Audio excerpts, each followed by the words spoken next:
façon générale, pour une organisation qui veut être démocratique, faire un congrès régulièrement, c'est essentiel parce que ça remet nos orientations principales en discussion avec beaucoup de militants. Donc au total, c'est quand même des centaines de militants qui auront discuté aux différentes étapes de ce qu'on va décider aujourd'hui et demain. Maintenant, ce congrès-ci, il a une importance particulière puisque c'est pas seulement sur des idées ou sur des projets, mais c'est sur notre propre organisation. Et on sait que les syndicats sont face à des enjeux assez existentiels, qu'il y aura des changements importants dans les 5-10 prochaines années. Et donc le fait d'en discuter aujourd'hui permet qu'on ne soit pas seulement ballotté par les changements, mais qu'on essaye d'orienter, en se donnant le temps pour le faire, ce qu'on veut faire de notre organisation sur les points les plus importants. Alors on l'a organisé de manière la plus participative possible, en s'appuyant à la fois sur les permanents, tout le personnel administratif de la CNE, les délégués d'où qu'ils viennent, donc pas spécialement ceux qui étaient dans les instances, voire même des affiliés ou des travailleurs. Et pour ça, on a organisé des apéros-débats qui sont organisés dans les différents comités provinciaux. Il y en a eu 7 en tout, qui ont rassemblé quelques centaines de personnes.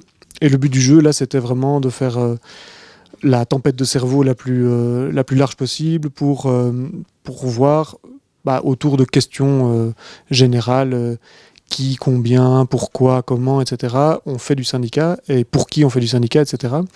Et donc là, c'était vraiment l'idée de chacun pouvait venir avec des idées et les lâcher de la manière la plus libre possible, avec une logique tout de même de pouvoir en discuter et de faire ressortir des propositions. Donc là, c'était toutes des propositions brutes, sans filtre, mais qui faisaient quand même l'objet d'une certaine forme de processus à l'intérieur de ces apéros-débats.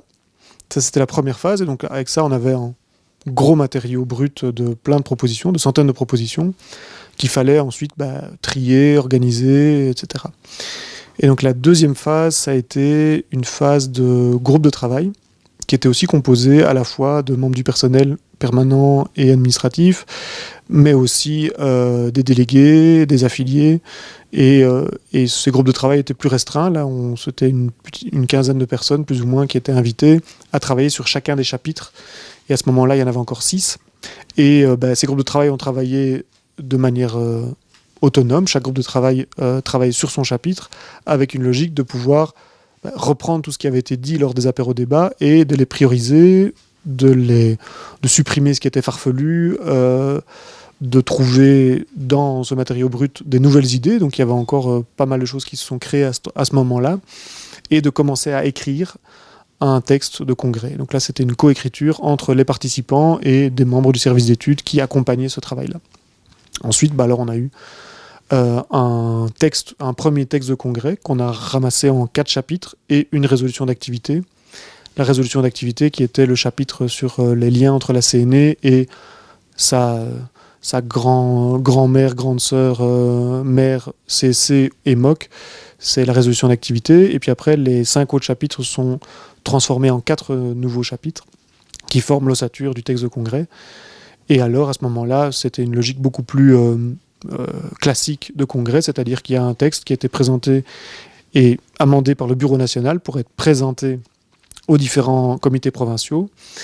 Les comités provinciaux pouvaient amender, proposer, modifier et inventer de nouvelles choses.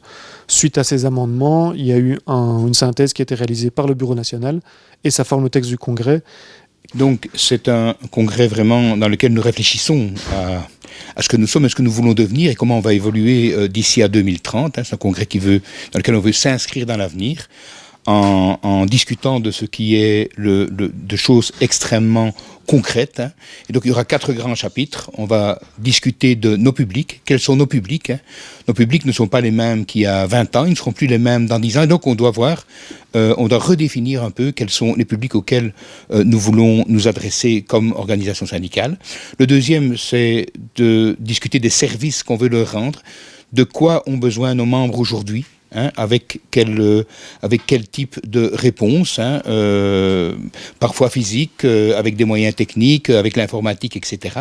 Donc, 3, évidemment, on parle de services aux membres et de services individuels, mais tout ça doit s'inscrire évidemment dans une action collective, parce que nous sommes une organisation dont la première existence, c'est de réfléchir collectivement. Et là, donc, nous allons réfléchir aux conditions dans lesquelles nous organisons notre action collective dans une société qui change, avec des moyens aussi qui changent. Et enfin, nous allons parler de changement, de services nouveaux, de publics nouveaux à investir, mais bien entendu, on ne fait pas ça sans rien, donc on va parler aussi de nos ressources. Et la façon dont nous percevons nos ressources, elles sont les mêmes depuis des centaines d'années.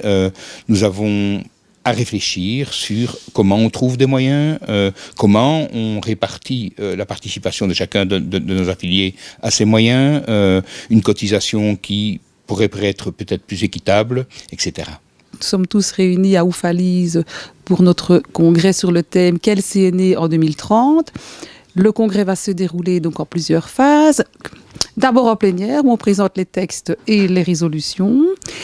Et ensuite, nous nous retrouverons donc en section pour travailler donc, sur ces résolutions, pour ensuite voter ces textes en plénière. Donc, vendredi matin, les congressistes se réuniront par UOP pour travailler sur revoir les amendements proposés et se positionner sur les différents textes.